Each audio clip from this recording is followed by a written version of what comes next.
Friends, Radhe Radhe. कैसे हैं आप लोग? मैं अच्छी हूँ, आशा करती हूँ आप लोग भी अच्छे होंगे। आज मैं जो वीडियो बनाने जा रही हूँ वो एक रियल और सच्ची कहानी पे है, जो सुन के आपके रोंदे खड़े हो जाएंगे। एक लड़की रहती है जो कि बहुत अच्छे परिवार से रहती है और एक लड़का रहता है। दोनों का शादी होता है तो उसकी माँ जो रहती है वो ये बोलकर शादी करवाती है कि मेरा बेटा इंजीनियर है।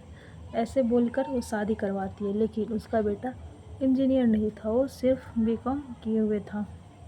लड़की शादी कर लेती है, बहुत अच्छे शादी करके आती है तो अच्छे से रहती है और लड़की भी बहुत पढ़ी लिखी रहती है।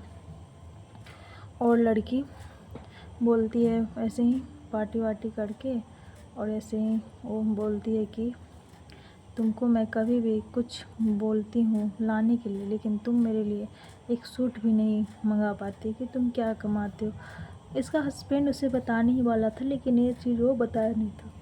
एक दिन वो उसका हस्बैंड एक बिल्डर के पास काम करता था। उसका हस्बैंड एक दिन ऑफिस चला जाता है, तब ये अलमारी में कपड़े को रख रही थी। तब अलमारी खोलती है तो उसमें इसका सर्टिफिकेट बीकॉम का देख लेती है। उसके बाद ये अपने रूम में बैठी रहती है। हस्बैंड आता है जब ऑफिस से, तब वो बुलाता है तो ये कहीं दिखती नहीं है, अपने रूम में रहती है। तब ये जाती है तो बोलता है कि क्या हो, तुम क्यों यहाँ पे बैठी हुई हो? तो बोलती है कि तुम झूठ बोले मेरे से कि तुम कोई इंजीनियरिंग नहीं किए हुए हो, कि तुम सिर्फ बीकॉम किए हुए हो, और तुम मुझसे झूठ बोला कि मैं बीकॉम कर कि मैं इंजीनियर हूँ। तो बोलता है कि नहीं, मैंने तुमसे कोई झूठ नहीं बोला, ये सब चीज़ मेरी माँ बोली, लेकिन मैं तुम्हें बताने ही वाला था। और बोलती है कि तुम्हारा कोई 1 लाख का सैलरी नहीं, तुम्हारा मात्र 40,000 का सैलरी है। तो बोलता है कि हाँ, मेरी सैलरी 40,000 की। ऐसे करके लड़की अपना दिन में इंटरव्यू भी दी रहती है कहीं पे जॉब के लिए। उसके बाद वो रात को अपना कपड़ा उपड़ा सब बैग में पैक करती है और घर से निकल जाती है।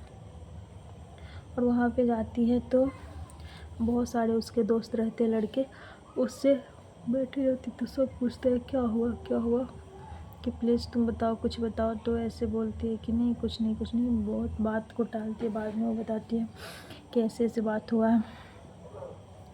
तो लड़का बोलता है कि कोई नहीं, कि चलो तो फिर चल जाओ अपने रूम पे।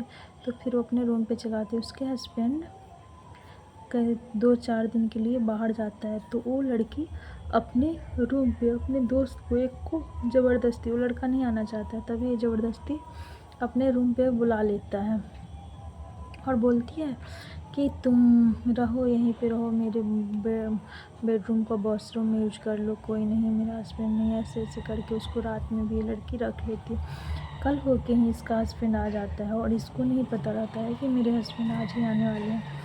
जैसे इसका हस्बैंड देखता है तो बोलती कि अच्छा, तुम मेरे पीठ पीछे ये सब करती हो।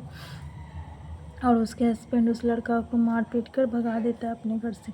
उसके बाद ये लड़की भी अपना बैग पैक करके ये भी चली जाती है और उसी लड़के के पास जाती है। और वो लड़का बहुत बोलता है कि देखो, तुम मेरे पास नहीं रहो, मेरे घर में नहीं रहो, लेकिन तभी बोलती है कि नहीं, मैं रहूँगी रहूँगी, और उसके साथ वो लिविंग में रहने लगती है। उसके बाद वो लड़का की कोई और गर्लफ्रेंड भी रहती है, उसका शादी होने वाला रहता है। तो रात को ये सो जाती है तो अपनी गर्लफ्रेंड से बात करते रहता है लड़का। फिर सुबह में जब उठता है तो अपना सुबह सुबह उठ के वो अपना ऑफिस जाना था तो अपना काम वाम कर लेता है और इसको जगाता है कि देखो तुम उठो, कि मेरे लिए प्लीज़ नाश्ता बना दो कि मुझे ऑफिस जाना है।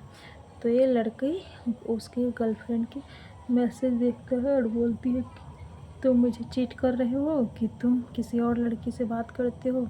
तो वो लड़का बोलता है कि तुम कौन होती हो मुझे बोलने वाले, कि तुम्हारा भी अभी डिवोर्स नहीं होता और तुम मेरे साथ रह रही हो, कि तुम्हें शर्म नहीं आता है। ऐसे करके वो लड़का बोलता है कि तुम्हारा कोई हक नहीं है मेरे पर्सनल लाइफ में इंटरफेयर करने का, और चुपचाप रहो। ये लड़की को बहुत बुरा लगता है और सोचती है कि मैं कहाँ से इसके घर आ गई, कि अच्छा था मैं अपने हस्बैंड के पास ही थी, लेकिन अब तो जा नहीं सकती थी क्योंकि इसके साथ रहती थी। तो फिर उसका एक दोस्त और था जो इसका भी दोस्त था। उसका बर्थडे पार्टी होता है तो वो लड़का बोलता है कि मैं तुम्हें पसंद करता हूँ, प्लीज़ मेरे साथ तुम रहो, मेरे साथ ही घर पे। तो ये बोलती है कि नहीं, मैं अब इस सब से नफ़रत हो गया है कि मैं ये सब नहीं कर सकती, कि मैं किसी के साथ नहीं रहूँगी, मैं अब अकेले रहूँगी, ऐसा करके वो बोलती है। वो लड़का बोलता है कि ठीक है, दोस्त के नाते मेरे बर्थडे पार्टी में तो ज्वाइन कर ही सकती हो। तो बोलती है ठीक है, मैं तुम्हारे बर्थडे पार्टी में आ सकती हूँ। वो लड़का क्या करता है, इसके भी हस्बैंड को बर्थडे पार्टी में बुला लेता है, क्योंकि इसके हस्बैंड को भी वो लड़का जानता था। और उसके बाद वो लड़का जो इसके जिस लड़के के साथ ये रहती थी लिविंग रिलेशनशिप में, उसकी भी गर्लफ्रेंड को बुला लेता है और सबको बियर ड्रिंक सब करके बहुत पार्टी करता है। और सब बोलता है कि तुम लोगों ने इसको क्यों बुलाया, इसे क्यों बुलाया, ऐसे करके दोस्तों में ऐसे लड़ाई झगड़े होते हैं। और वो लड़का ब्रजेश जिसका नाम था, जिसका बर्थडे था, वो ब्रजेश क्या करता है, इस लड़की को, नीलिमा नाम रहता है, नीलिमा को ड्रग्स हेवी डोज में दे देता है। और क्योंकि उसके साथ रिलेशन बना है, इसलिए उसे हेवी डोज में ड्रग्स देकर और उसे भेज देता है रूम में। सब अपने अपने कमरे में सोने चले जाते हैं। बाद में जब वो लड़का उठ के उस कमरे में जाता है तो देखता है कि लड़की मर चुकी थी। तो इससे लड़का बहुत डर जाता है कि अब मैं कहीं फंस न जाऊँ। तो इसलिए वो लड़का क्या करता है, उसे बेडशीट में फांसी के फंदे लगा के पंखा में लटका देता है और बोलता है कि वो फांसी लगा के मर गई, ऐसे करके। लेकिन जब पुलिस पूरा जांच पड़ताल हर एक चीज़ से सब जगह से जब पूरा पता लगता है तो पता चलता है, पुलिस जब इसे पकड़ता है तब इसे जब मारता है तब बताता है कि हाँ, मैंने उसे ड्रग्स हेवी डोज में दे दिया था, जिससे कि मैं इसके साथ ये करूँ उसके साथ, इसलिए मैं उस रात में बहुत खुश था मैं कि उसके साथ मैं रिलेशन बना सकूं। इसलिए वो भी बोली थी कि मैं तुम्हें पसंद करता हूँ, लेकिन मुझे नहीं पता था कि वो मर जाएगी नीलिमा, इसलिए मैंने डर से उसे फंदे पे लटका दिया। और ऐसे करके पुलिस बोलती है कि तुम लोगों ने अपने हवस मुझाने के लिए इतनी घिनौनी और इतनी गिरे हुए हरकत की, और पुलिस उसे अरेस्ट करके जेल में रख देते हैं।